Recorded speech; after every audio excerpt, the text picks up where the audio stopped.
Meanwhile, the Minister of the FCT, Nyesom Wike, has approved the revocation of 4,794 land titles over non-payment of ground rent for more than 10 years.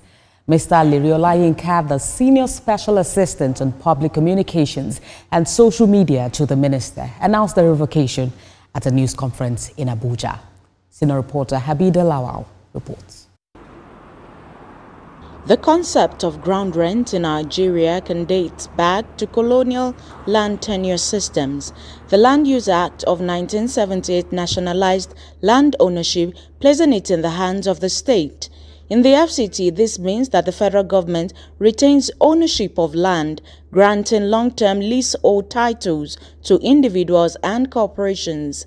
But the FCT administration has now revoked thousands of lands. It says 8,375 property owners, mainly in the central area, Gariki 1 and 2, Wuse 1 and 2, Asokoro, Maitama and Guzape, have not paid ground rent in the last 43 years. Some people have been living in houses, probably collecting rents for 20, 30, 40, 43 years.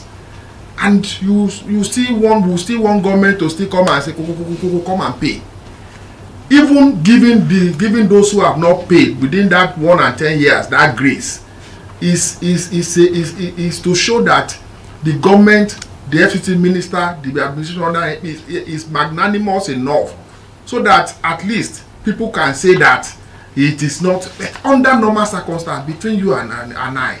Should there be any grace at all? There shouldn't be.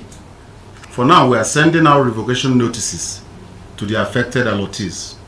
The way you revoke land, you have to convey it. You have to send it to the allottee or the assignee, the person to whom title is deployed. And until that is done, you wouldn't have effectively revoked any title. So for now, we are sending out revocation notices. When we conclude in the next few days, there might be need to make newspaper or any other means of letting everybody know what has happened. With the revocation, the properties built on the land would be forfeited to the FCTA. Also, the FCT minister would decide what to do with them. Habida Lawal, TVC News, Abuja.